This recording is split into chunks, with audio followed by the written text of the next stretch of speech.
Pagluto na sila, ang ating garlic and onion, lagay na natin yung ating ground pork.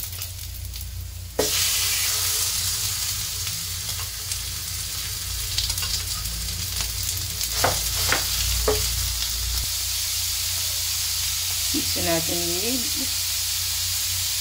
salt and magic sarap konti lang para sa pork.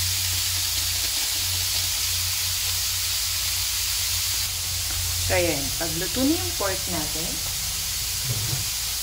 ilagay na natin yung ating pechay. So hindi natin siya kailangan lagyan ng additional water kasi may natural water na itong pechay natin. So, magiging watery siya.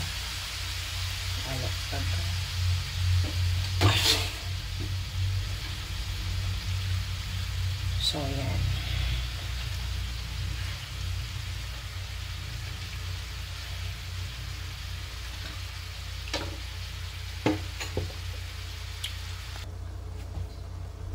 So, ayan na yung ating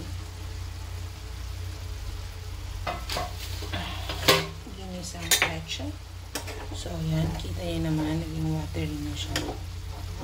So, isisiso natin ng ating pechay. Mag-alit natin siya ng konting magic sarap.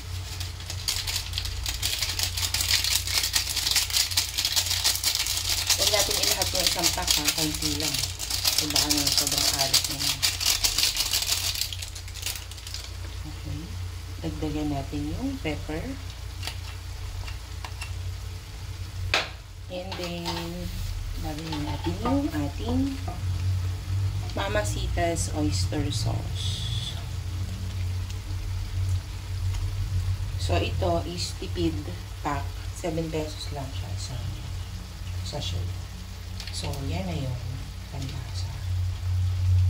And then, sure, magiging masarap ang inyong ginisang pechay.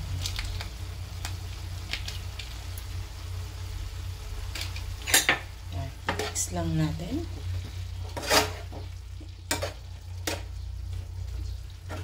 As you can see, hindi natin siya dinagdagan ng water. Kasi, watery na yung pechay. So, takluban lang natin again for ilang minutes.